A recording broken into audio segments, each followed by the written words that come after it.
Mensagem sobre, durante no alimento diário, sobre o nosso viver, o casamento na vida da igreja. E devido à importância dessas palavras, nós separamos a manhã de hoje para termos um pouco de comunhão, de reforço, de garimpar alguns itens dentro dessas palavras que já foram desfrutadas no alimento diário. Essas palavras, elas estão baseadas, nós estamos na sequência de estudo do primeira carta aos Coríntios, e essas mensagens são baseadas no capítulo 7 de 1 Coríntios. E antes de entrarmos especificamente neste encargo do capítulo 7 de 1 Coríntios, nós precisamos de entender alguns pontos que são cruciais para conhecermos o coração de Deus e o coração de Paulo ao escrever essas palavras. Porque se nós não conhecermos esses dois itens, o coração de Deus e o coração de Paulo quando ele escreveu, facilmente nos tornaremos legalistas e julgadores. Então, precisamos de conhecer essa base, esses princípios. Senhor Jesus, o primeiro item, a base dele, nós vamos, antes de entrar em 1 Coríntios, Romanos capítulo 14, versículos de 1 a 3. Romanos 14, de 1 a 3.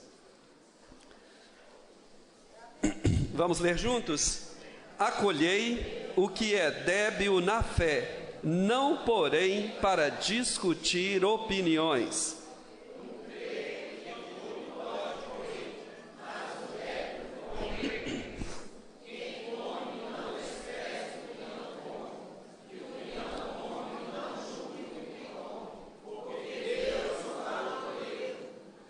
Primeiro item que nós precisamos de entender é que Deus preparou uma salvação para toda a humanidade. E quer nós gostemos mais de Nicodemos do que a mulher samaritana, os dois estavam indo para o mesmo buraco. O fim de Nicodemos e o fim da mulher samaritana era exatamente o mesmo. Se Nicodemos não desfrutasse do novo nascimento, o caminho dele continuaria sem curva, sem volta para o lago de fogo. E a mulher samaritana, se não desfrutasse da água viva, também continuaria no seu caminho direto para o lago de fogo, independentemente de ela mudar por vontade própria o seu comportamento humano. Então, o Senhor acolheu todas as pessoas incluídas entre mulher samaritana e Nicodemos, entre os que nós achamos que somos maus e os que nós achamos que somos bons. Deus acolheu a todos, e nós somos encorajados a acolher todos aqueles que Deus acolheu. Então, para mergulharmos no capítulo 7 de 1 Coríntios, este é o primeiro item que nós precisamos de ganhar. Deus acolheu? Então eu tenho de acolher. Qual é o princípio, a base que Deus tem para acolher? É um ser humano? Tem espírito humano? Então ele vai ser acolhido por Deus, independentemente da sua condição no momento de acolhimento, independentemente da sua história pregressa. Deus acolheu, eu tenho de acolher. E é sobre isso que falam os versículos dentro do capítulo 7, o versículo 20: cada um permaneça na vocação em que foi chamado. E o versículo 24: irmãos, cada um permaneça diante de Deus naquilo que foi chamado. Então, Deus chamou, não exija mudanças de ninguém. Chegou, Deus chamou, tivemos uma reunião de pregação do Evangelho, creu no Senhor Jesus, não somos nós que exigimos mudanças. Quem fará as mudanças é o próprio Senhor. Por quê? Por causa do segundo versículo de 1 Coríntios,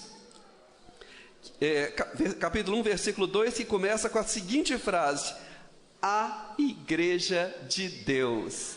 Se a igreja é de Deus, ele escolhe aqueles a quem ele vai acolher, e nós, que um dia fomos acolhidos, não podemos fazer absolutamente nada diferente do que Deus fez. Deus acolheu, eu preciso acolher.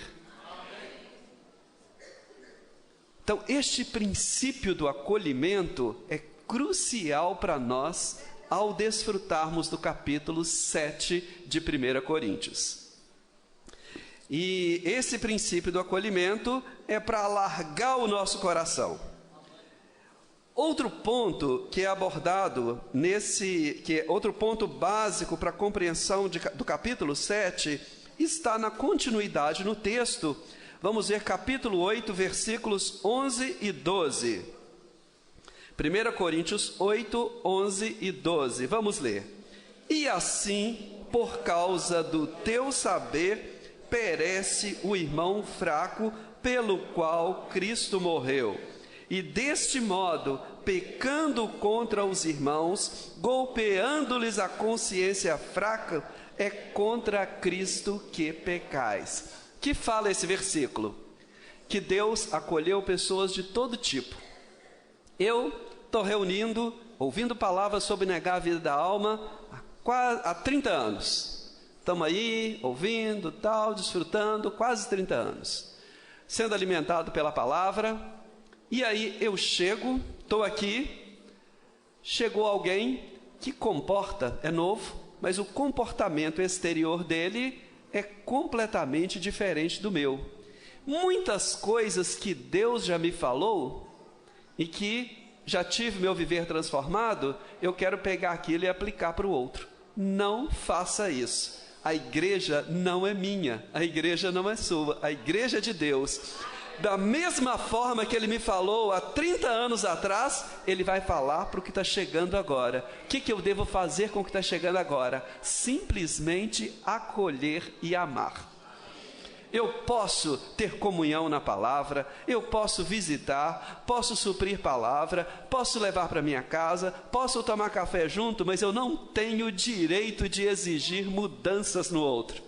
A igreja é de Deus, e quem cuida de cada um, quem trabalha no interior de cada um, é o próprio Deus. Esse é o princípio básico do acolhimento e do cuidado com a consciência dos irmãos. Eu não sou Deus, e eu exijo das pessoas algo que eles não podem cumprir. Todas as vezes que eu exijo de alguém algo que ele não pode cumprir naquele momento, eu estou trazendo dano para a consciência e pecando contra o próprio Senhor que derramou o seu sangue por aquela pessoa. Então, esse cuidado nós precisamos de ter. E é claro, meus amados irmãos, às vezes nós como pais, um exemplo claro disso, né? Exigimos coisas dos nossos filhos que eles não são capazes de cumprir naquele momento.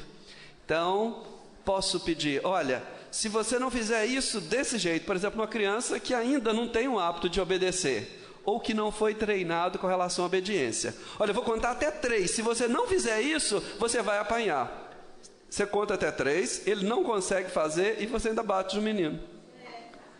Porque exigiu algo impossível de ser feito naquele momento.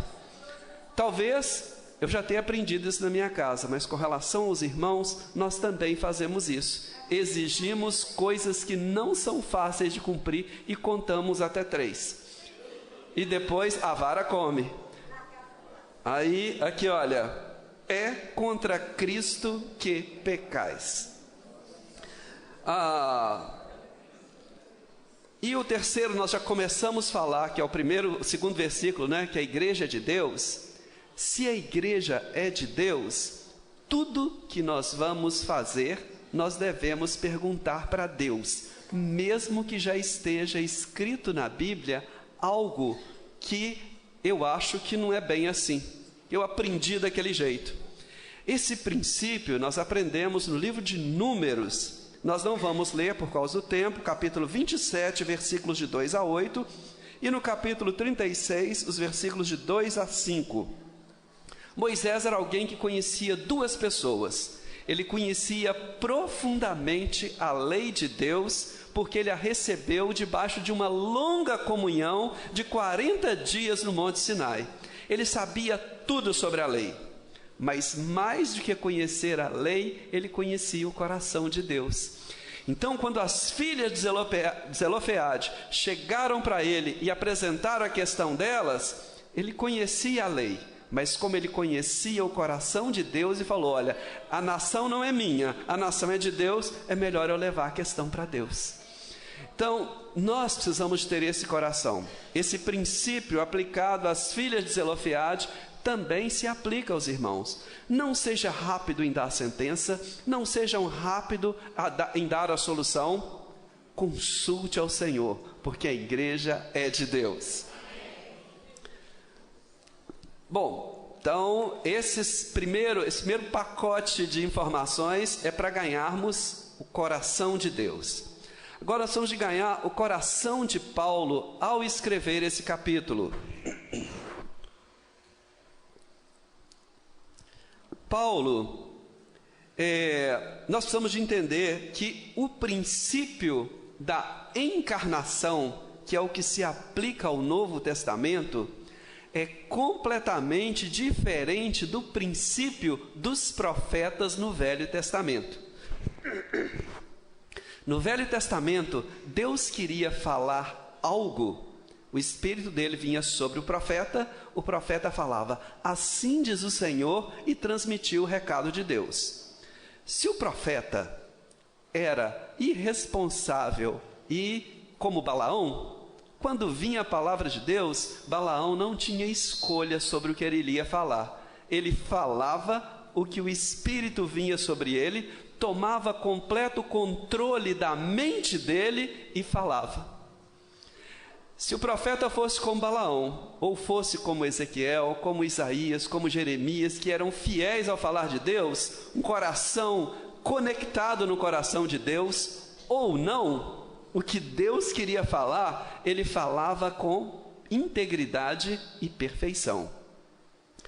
No Novo Testamento, desde que o Senhor soprou o seu Espírito para dentro dos discípulos, nós servimos a Deus no princípio da encarnação. Esse princípio da encarnação, ele não é tão preciso e tão fiel quanto era no Velho Testamento. Se Deus queria falar por meio de Balaão, ele não falava, ele mandava a mula falar e a mula falava o que Deus queria dizer. Mas, no Novo Testamento, esse princípio é o princípio de exercitar espírito e ter comunhão com Deus. Por exemplo, Paulo, nesses capítulos, ele fala, capítulo 7, versículo 8: e aos solteiros e viúvos digo-lhes que seria bom se permanecesse no estado em que eu também vivo. Ele usou a expressão seria bom. Baseado em quê? Baseado na experiência que ele tinha recebido do Senhor até aquele momento. Mas ele não dá uma ordem, não fala assim diz o Senhor, mas ele disse: olha, seria bom. Continuando, esse mesma coisa, falando sobre isso em 1 Timóteo 5,14, ele já aconselha as viúvas mais jovens a se casarem. Mudou de opinião? Sim. Lembra o irmão Dong? Ele falou para nós algumas vezes essa história dele. Um momento, no Chile, ele falou: olha, a condição de vocês não é boa, é melhor vocês não ofertarem. Depois ele falou: puxa, pisei na bola, não devia ter falado assim. Irmão, vocês devem ofertar. Foi e falou de novo. Não era diferente? Em qual momento que ele estava errado e qual momento que ele estava certo? É o princípio da ressurreição. Eu falo de acordo com o que eu tenho no momento. Deus ganhou o meu coração, as coisas avançaram, não tem problema mudar de opinião. O que eu preciso é ser fiel àquilo que eu tenho do Senhor naquele momento. É permitido errar, como também é permitido reconhecer o erro e pedir perdão e avançar. Esse é o princípio da ressurreição. Então, também, no capítulo 7, versículo 6, Paulo fala: e vos digo isso como concessão e não por mandamento. Ele também não estava claro exatamente o que Deus queria dizer, mas baseado na experiência dele, olha, estou fazendo uma concessão, mas não tomem isso como uma lei, como um mandamento. Capítulo 7, versículo 10. Porque o marido incrédulo é santificado no convívio com a esposa. Estou falando 14, 10. E aos casados ordeno, não eu, mas o Senhor. Então, é diferente de usar a expressão concessão, eu acho, eu penso. Ele dá uma ordem, porque nesse ponto ele tinha recebido algo do Senhor. Capítulo 7, versículo 25. Com respeito às virgens, eu não tenho mandamento do Senhor, porém dou minha opinião. Olha que coração alargado, que bacana isso, né? Isso, para nós que servimos na igreja, vocês não imaginam, aqueles que estão à frente, que com frequência tem que trazer alguma ajuda para os irmãos, é um alívio tão grande ver Paulo diante dessa encruzilhada e abrindo o coração dessa forma. Isso nos dá a liberdade de servir de acordo com o que nós temos naquele momento. É claro que Deus espera que a gente chegue à maturidade, mas definitivamente ainda estamos longe disso. Senhor Jesus. Também, no capítulo 7, versículo 40, todavia, será mais feliz se permanecer viúva. Ele também dá, olha, eu acho que vai ser bem melhor se continuar assim, mas ainda é uma opinião pessoal.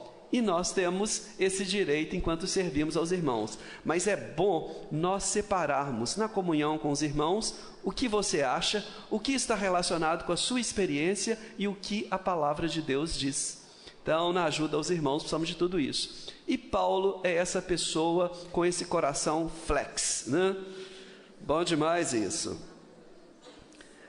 E o encargo de Paulo, com todas essas questões desenvolvidas no capítulo 7, está resumido no versículo 32, a parte A. O que eu realmente quero é que estejais livres de preocupações. Por causa de um coração preocupado e afastado, sem conseguir mergulhar no serviço ao Senhor, Paulo dá opinião, fala o que pensa, fala o que acha, mas ele fala: por que eu faço isso? Porque eu tenho o Espírito de Deus, ele está dentro de mim e eu estou fazendo de tudo para usar esse Espírito. Pode ser que alguma vez, em algum momento, eu use apenas a minha mente. Me perdoem por isso, mas eu preciso falar o que eu recebi do Senhor até esse momento. Se amanhã ele falar diferente, eu volto, peço perdão e vamos ter comunhão de novo. Aleluia. Então, esse é o coração de Paulo. Entendido esses dois pontos, coração de Deus e o coração de Paulo, nós podemos entrar nos tópicos de 1 Coríntios capítulo 7. É claro, nosso tempo é curto, não podemos entrar em todos os itens, mas vamos lá, versículos 1 e 2. Vamos ler juntos. Quanto ao que me escrevestes...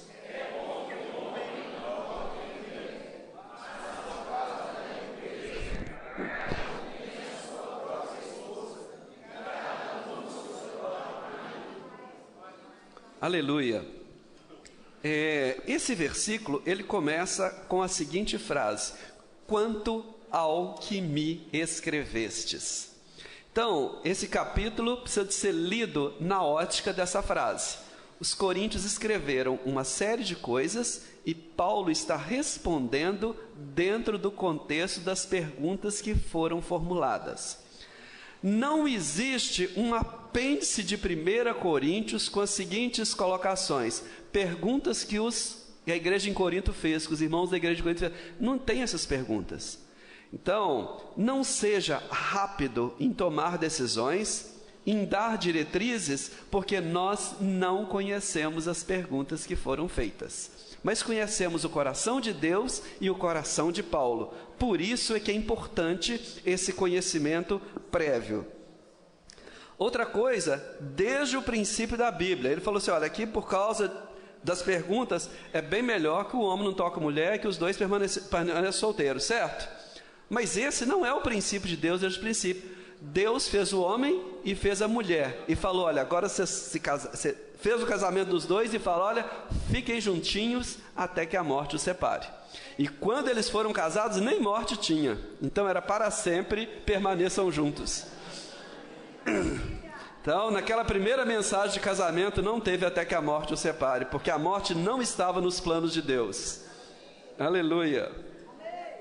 Senhor Jesus. Então, a condição natural do homem, quando eu falo homem, estou falando do homem e da mulher, é o casamento. Nós não fomos criados para viver sozinhos, nós fomos criados por Deus para casar. Dentro de nós tem um anseio de cada jovem, homem e mulher solteiros, tem um anseio que estava no coração de Deus. Pode procurar no meio de tudo quanto é bicho. Queria dizer para vocês, irmãs, a universidade ou a escola onde você está é um grande zoológico. Não escolha bicho nenhum para casar. Viu, irmãs? Aguardem no Senhor que vai haver um homem ou para a irmã e vai haver uma mulher para o irmão. Não entre nessa história de bicho. Fuja do zoológico. Então, essa ansiedade que existe dentro de nós é algo que Deus colocou. Permanecer solteiro por escolha é uma decisão que carece de um dom especial como Paulo tinha. Tudo que eu faço no meu serviço à igreja sem ter recebido um dom, o meu serviço vai ser um estrago. Eu primeiro preciso de receber um dom, exercitar aquele dom até que ele se transforme em ministério. Todas as vezes, e o Brian sabe disso, que eu que não tenho nada de dom de música, resolvo dar palpite, estraga. Não é o meu encargo, não é o meu dom e não é o meu ministério. Me perdoe por isso.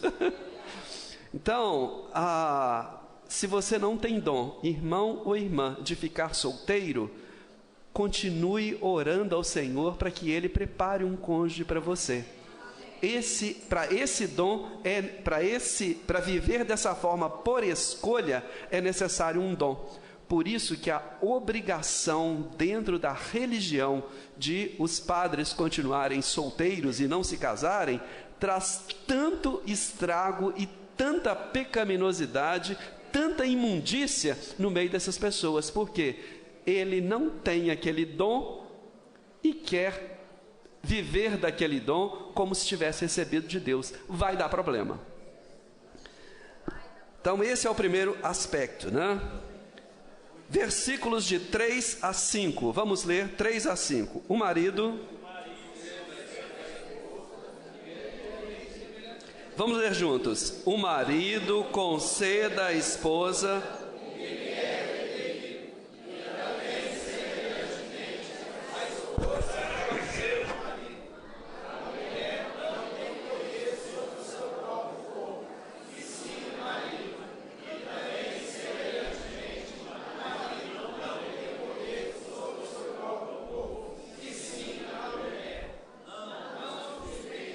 uns aos outros,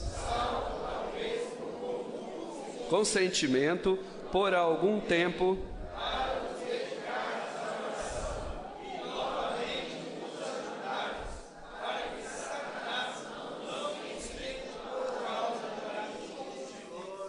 esse texto ele tem muitos pontos para serem destacados, eu queria focar apenas em 2 pontos. Primeiro, que a vida íntima do casal não é apenas algo importante, mas algo extremamente importante na vida do casal. Irmãos e irmãs, cuidem bem disso.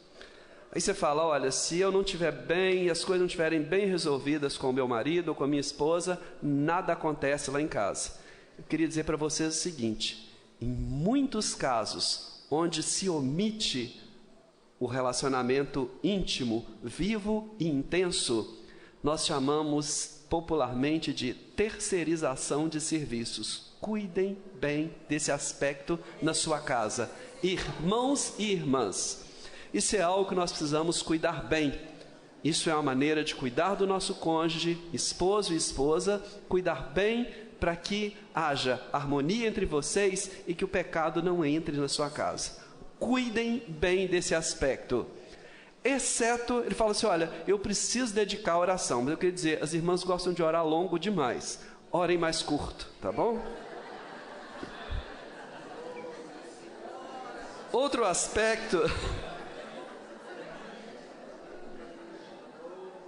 aspecto desses versículos, né? Por que nós falamos isso? O capítulo 6 fala claramente que, versículo 20, ele encerra da seguinte forma: porque fostes comprados por preço, agora, pois, glorificai a Deus no vosso corpo. E aí ele entra nesses versículos. Versículo 15 fala, não sabeis que os vossos corpos são membros de Cristo? Então, nosso corpo, ele, no versículo 13, parte B, porém o corpo não é para a impureza, mas para o Senhor, e o Senhor para o corpo.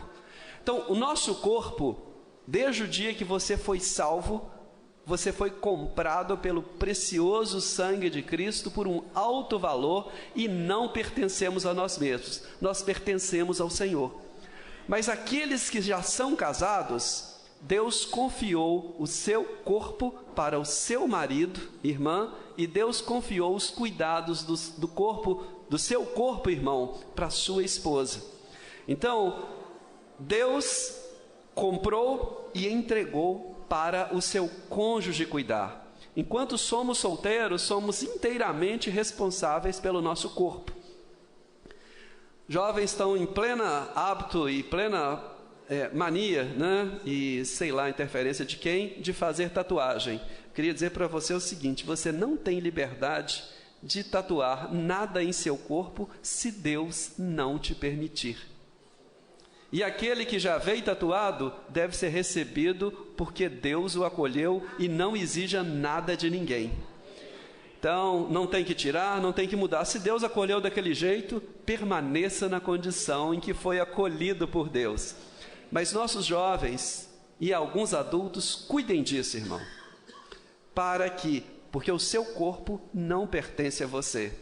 Cuide bem da sua saúde, cuide bem da sua alimentação, do que come, do que bebe, porque o seu espírito vai precisar desse corpo saudável para transportá-lo e ser usado por Deus até a volta dele. E na vinda do Senhor, o Senhor ainda vai te pegar em vida e vai resgatar esse corpo. Você fala, está aqui, Senhor, corpo, alma e espírito, íntegros e irrepreensíveis, é teu, né?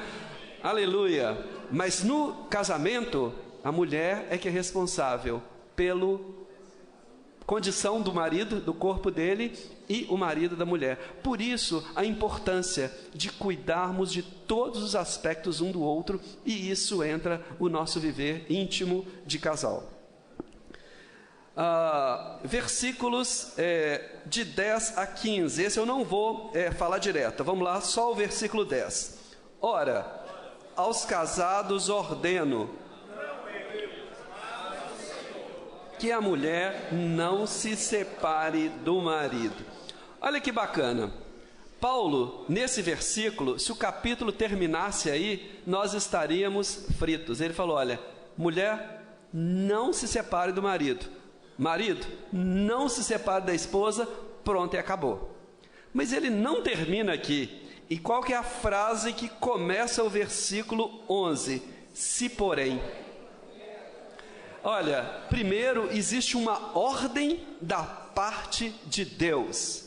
Essa ordem da parte de Deus, ao longo dos séculos, tem sido usada para sempre que houvesse uma separação, os dois eram expulsos da igreja. Mas logo depois de dar essa ordem, ordeno, ele fala, se porém. Então, antes de continuar, né? Versículo 15, ele fala, mas se. O que eu acho rico desse coração de Paulo, do coração de Deus, é que uma condição que não se encaixa na ordem do versículo 10, ela traz implicações para aqueles que se separaram, porém, não os tira da vivência e da comunhão, desse ambiente de vitalidade, troca de experiências e troca de vida do corpo. O mas se e o se porém fala, aconteceu, essa fatalidade, não vá embora, não mande ninguém nessa situação embora. É o momento que mais precisa de acolhimento, carinho e cuidado do corpo. Por isso é que vem as expressões se porém e o mas se. Ok? Ele fala, vamos continuar então a frase. Se porém ela vier a separar-se, que não se case ou que se concilie com seu marido, e o marido não se aparte de sua mulher. Versículo 12 fala para não abandonar, e ele entra na segunda pergunta, mas e se o marido ou se a esposa for incrédulo? Complicado viver com o marido incrédulo, você tem muita desculpa para separar. Ele fala, olha, primeira coisa, não deixe por causa disso. Se você é santa, você está no grupo dos santificados em Cristo Jesus, lá do capítulo 1, versículo 2. Se você está nesse grupo, a sua santificação vai santificar o seu marido incrédulo ou sua esposa incrédula. Um ter crido no Senhor e outro não ter crido, não é motivo de separação. Senhor Jesus, então é santificado no convívio com a esposa e também a esposa no convívio com o marido crente. Versículo 15, mas e se o descrente quiser apartar-se, que se aparte? Olha, existe algo que não está debaixo do seu domínio, é o controle sobre a vida do outro. Se o outro quer apartar, quer ir embora, exteriormente você não pode fazer nada, interiormente você deve permanecer orando, se o seu desejo é reatar, recomeçar, permaneça orando e Deus vai fazer a obra no coração do seu cônjuge que foi embora. Mas ele fala, ele continua, mas se o descrente quiser apartar-se, que se aparte. Em tais casos, não fica sujeito à servidão, nem o irmão, nem a irmã. Deus os tem chamado à paz. Esse servidão, o original é não permanecer escravizado. Então, Paulo, quando ele fala da lei do velho marido, do novo marido, ele fala de uma escravidão sujeita. Essa escravidão não está de liberdade para mais nada. Então, se um dos cônjuges incrédulos, ele decidiu ir e deixou a irmã ou o irmão, quer permanecer servindo ao Senhor, ele fala, olha, você não está mais debaixo da escravidão deste relacionamento. Não é mais escrava do relacionamento ou escravo do relacionamento anterior. Deus está te chamando à liberdade. O que significa na íntegra esse versículo? Eu não sei dizer para os irmãos, mas nós precisamos de orar e ganhar luz diante de cada situação, buscar diante do Senhor e saber o que fazer quando uma situação como essa acontece. Senhor Jesus. Como? 16. Pois como sabes, ó mulher, se salvarás teu marido? Ou como sabes, ó marido, se salvarás a tua mulher? Versículo 17, ande cada um segundo o Senhor lhe tem distribuído, cada um conforme Deus tem chamado, é assim que ordeno em todas as igrejas. Aleluia.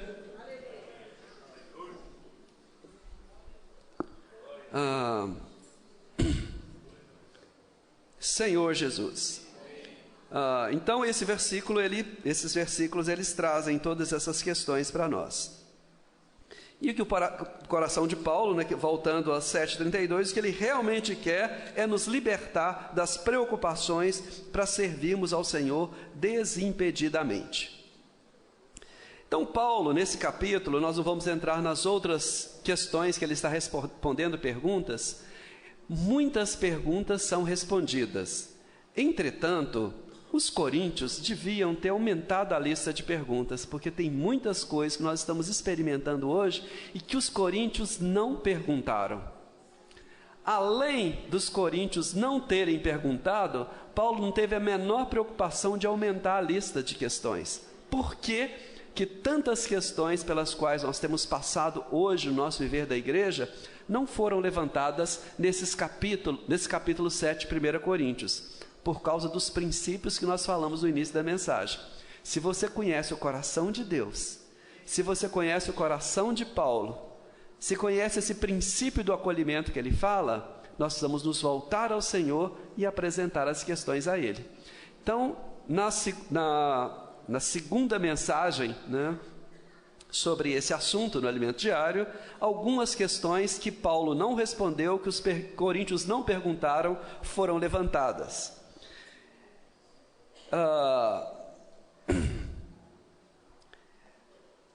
Primeira coisa, né, uma que foi perguntada: meu cônjuge não é crente, né, esses versículos de 10 a 15. 1 Pedro, capítulo 3, versículos 1 e 2, completa esse assunto para nós, né, das perguntas que foram feitas e que Paulo está abordando aqui. 1 e 2. 1 Pedro 3, mulheres, sede vós igualmente submissa ao vosso próprio marido, para que, se ele ainda não obedece à palavra, seja ganho sem palavra alguma por meio do procedimento de sua esposa, ao observar o vosso honesto comportamento e cheio de temor. Então Pedro está falando o seguinte: se você se encaixa nessa primeira experiência de você creu no Senhor, seu marido não creu, não fique todos os dias abrindo a Bíblia e pregando o Evangelho para ele. Não use a Bíblia para pregar o Evangelho, nem para condenar, nem fica o dia inteiro ouvindo as mensagens da conferência bem alto, enquanto ele tenta assistir a televisão bem alto e fica aquela briga. Não faça isso. Ele fala apenas: olha, use o seu comportamento, o seu temor, a sua submissão e o seu amor. E somente estas ferramentas. Não tem pregação do Evangelho dentro de casa. Se alguém tiver de pregar o Evangelho para ele, por meio de palavras, não será você. Deus vai enviar alguém. E se ele fizer pergunta, responda. Ou se ela fizer pergunta, responda, se for o contrário, né? Mas é o nosso comportamento, o nosso encargo, o nosso amor e a nossa submissão é que vai conduzir o outro à salvação. Isso vale para o cônjuge e vale para todas as pessoas da nossa família. Se você é uma jovem, se você é um jovem, somente você em sua casa é crente, creu no Senhor, o seu evangelho deverá ser pregado em silêncio por meio de uma completa mudança no seu comportamento e no seu relacionamento, não por meio de palavras, ok? Avançando, a questão que Paulo não respondeu e os coríntios não perguntaram, talvez não existisse naquela época, é o caso das pessoas que nós chamamos na língua portuguesa de amaziados. O que é o amaziado? É aquele casal que vive junto, porém não tem o papel de casamento, tá? Não tem a certidão de casamento. Essa questão, ela tem sido cada vez mais comum na nossa sociedade. E nós precisamos de aprender a lidar com isso. Eu gostaria que Paulo tivesse escrito sobre isso, ou que os coríntios tivessem feito essa pergunta, mas não foi feito. Então nós temos o princípio: primeiro, acolher. Segundo, não exigir o que Deus não exigiu. Terceiro, amar. Cuidar como membro do corpo. Orar para que Deus trabalhe no coração daquele casal. E quando for oportuno, Deus irá falar. Irmãos, eu já tive essa experiência no meu grupo familiar. O casal que foi reunido no meu grupo familiar alguns anos atrás, nem eu não sabia. já tinham 20 anos, talvez, ou mais, que estavam juntos e não eram casados. Então, primeiro, eu não sabia da situação. Segundo, acho que mais ninguém sabia, mas um dia eles chegaram e falaram: olha, irmão, nós não somos casados, nós queremos nos casar. Então nós já marcamos o nosso casamento em tal dia, no cartório e tal. Eu queria que os irmãos estivessem lá para nos abençoar. Que festa, que alegria! Quem falou? O Senhor falou. Por quê? Porque a igreja é de Deus, ela não é minha. Nesse caso eu não sabia, mas se eu soubesse, era perigoso eu ficar cutucando. Ô irmão, não pode ficar assim, você está vivendo em pecado. Não faça isso, irmão, não faça isso, irmã. Em alguns casos, as pessoas vêm, já vimos muita história dessa no meio do cristianismo, já estão juntos há 20 anos, têm filhos, aí chega: olha, para você ter direito de participar da ceia, você tem que separar dela, ela volta para o marido de 20 anos atrás dela e você volta para sua esposa. E os filhos? Que testemunho? Vai abandonar essas crianças? Então, são princípios que a Bíblia não nos fala, mas nós não podemos ser legalistas, temos de conhecer o coração de Deus.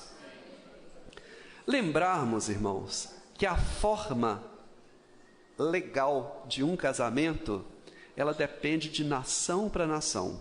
No Brasil funciona assim: você entra num cartório, entra com seus pedidos, vão publicar em jornais de circulação, informar durante um prazo específico para saber se não tem nada contra, se não tem outra situação.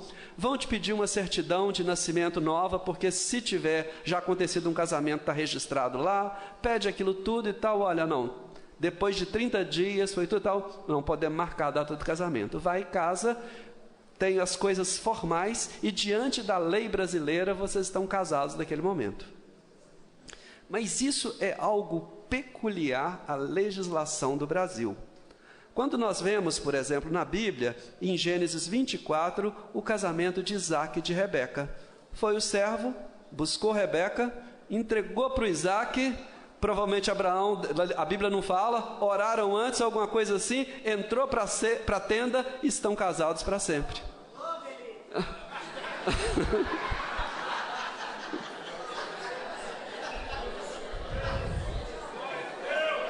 Por que eles foram para a tenda? O Senhor falou assim: olha, Isaac, atenda às necessidades dela. Rebeca, atenda às necessidades dele. Estão casados. Esse é um casamento maravilhoso em Gênesis capítulo 24. Nós não estamos encorajando os irmãos a viverem de maneira ilegal. Por que isso? A legalidade, ela facilita a questão para as leis do Brasil. Que o país está preocupado? No cuidado com os filhos e na questão patrimonial. A igreja se preocupa com a questão espiritual. Então, por exemplo, do lado humano, um casal que está amaziado, a lei brasileira os reconhece como casados. Tem os mesmos direitos. Mas se um morrer, dá um trabalho grande até provar que estava junto. Então, por causa do cuidado, é melhor com o patrimônio, com o cuidado com os filhos. É importante resolver essa questão, porque ela não é uma questão espiritual, ela é uma questão humana que a legislação do Brasil faz por causa garantir divisão do patrimônio para quem ficou viúvo ou viúva e mais os filhos. Para isso é importante o documento, certidão de casamento. Mas do lado espiritual, se eles estão juntos há 20 anos, vieram para a igreja fala: acolhe do jeito que está. Esse é o princípio bíblico. Deus acolheu, não peça nada diferente. Pedir algo diferente disso é não conhecer o coração de Deus. Se não fosse para estar na igreja, Deus não os haveria acolhido. Ok? Então, nós precisamos ter cuidado com essas questões e cuidar bem desse aspecto. Segundo, a pessoa veio divorciado.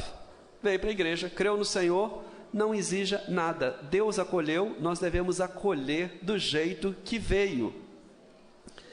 E da mesma forma que nós vemos na Bíblia, o Senhor acolheu o ladrão, acolheu a prostituta, acolheu tantas pessoas. Se eu olhar para a minha história, né, você olhar para a sua história, as pessoas da sua família, Deus acolheu gente de tudo quanto é tipo e de tudo quanto é história.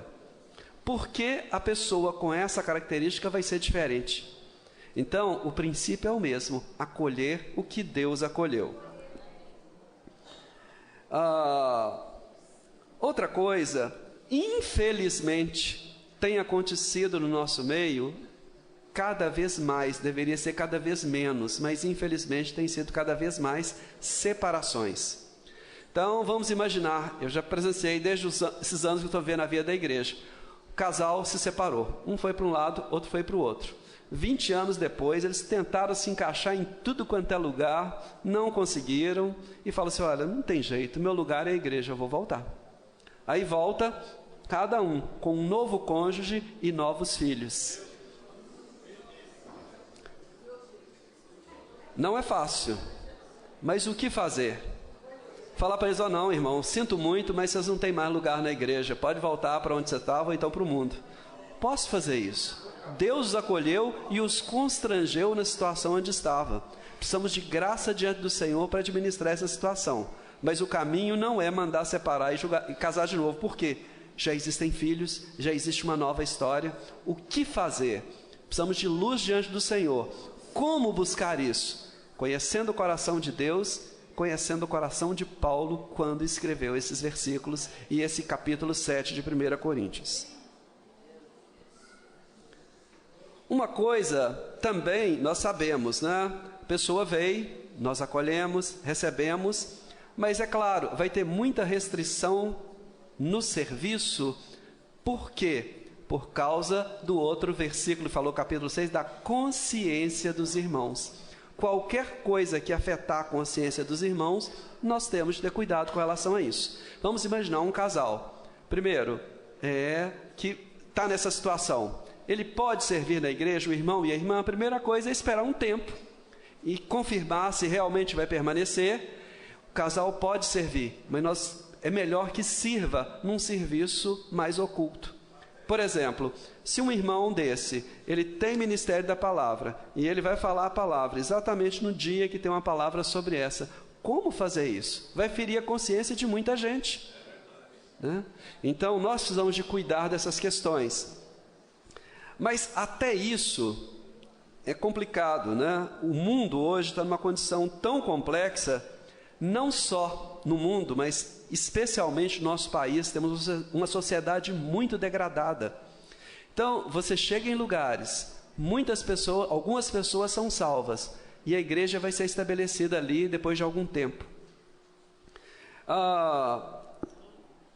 1 Timóteo, capítulo 3, versículos 2 e 12, fala que tanto o presbítero quanto o diácono ou diaconisa deve ser marido de uma só mulher ou esposa de um só marido, no caso das diaconisas. Então, esse é um princípio. Mas você chega em algum lugar e não tem nem um casal numa situação normal para estar servindo à frente da igreja. Isso, creiam ou não, irmãos, tem sido cada vez mais comum. 10, 20 casais salvos numa cidade, não tem nenhum na condição ideal. Entretanto, tem um outro princípio, Atos 14, 23.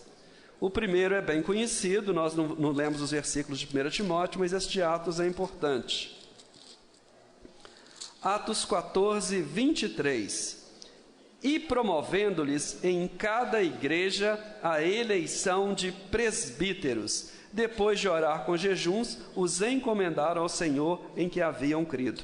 O segundo princípio é que a liderança de uma igreja, sejam presbíteros ou diáconos, deve ser levantada dentro da própria igreja. Se ela deve ser levantada dentro da própria igreja e não tem nem um casal com a situação que nós achamos normal, o que fazer? Então, irmãos, os irmãos vão achar em muitas cidades, em regiões do nosso país, em outros países onde a condição é mais complexa ainda, que não tem escolha. Ou eu vou errar num ponto, ou vou errar no outro. Precisamos de graça diante do Senhor, e dentro do contexto daquela cidade, daquela região, a anormalidade na nossa região é a normalidade ali. Então, temos que avançar e buscar os mais crescidos espiritualmente e estabelecer. Você vai falar, não pode, vamos pegar um irmão dessa região e mandar para lá para cuidar disso. Esse é o princípio de clérigo e leigo, ficar enviando o pastor para lá, líder para cá, bispo para lá, para cá, porque dentro daquele lugar tem que ser uma pessoa especial para estar ali.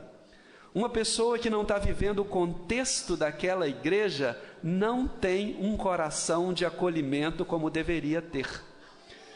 Então, são questões complexas que foram levantadas nessas duas mensagens, e que o nosso encargo de trazer essas questões para hoje, não é para resolver questões, não é para trazer solução de problemas, é para ganharmos o coração de Deus para cuidar das pessoas, para acolher os irmãos e as irmãs que nós achamos que são bons, que têm uma boa humanidade, e aqueles que nós não achamos que têm um padrão tão bom assim. Aquele que eu acho que é bom, eu acolho no meu GF, levo para minha casa e tem muita comunhão. E aquele que eu não acho que é tão bom assim, deixo de lado. Isso não é normal. O acolhimento é para todos aqueles que Deus acolheu. Mesmo que você tenha ótimos versículos para provar o contrário, se Deus acolheu, acolha. O acolher envolve ter comunhão, envolve receber em nossa casa, envolve ter comunhão na palavra, envolve acolher os filhos, acolher a esposa, acolher o marido, acolher em nossa casa todos aqueles que Deus acolheu. E não seja rápido em dar sentença.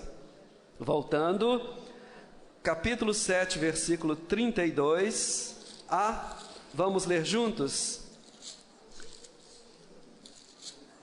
1 Coríntios 7, 32, parte A. Vamos ficar de pé, ler juntos a primeira parte desse versículo, e vamos concluir orando de 2 em 2.